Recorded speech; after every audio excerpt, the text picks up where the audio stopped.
Sani dia buat salah-salah macam ni.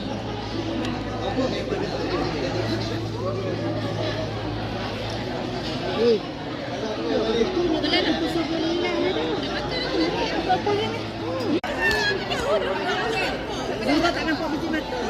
Tak nampak biji mata. Dia suruh pakai contact lens. Dia tak pakai dah selesa. Mata hang tak nampak. Nampak bulu mata je. Dia suruh pakai contact lens sebab nak bagi nampak space sebab mata tu kan sepet. Jadi dia suruh pakai contact lens. Dia tak boleh mata tu cepat kering. Nak start Dia nak dah. kena titik ubat.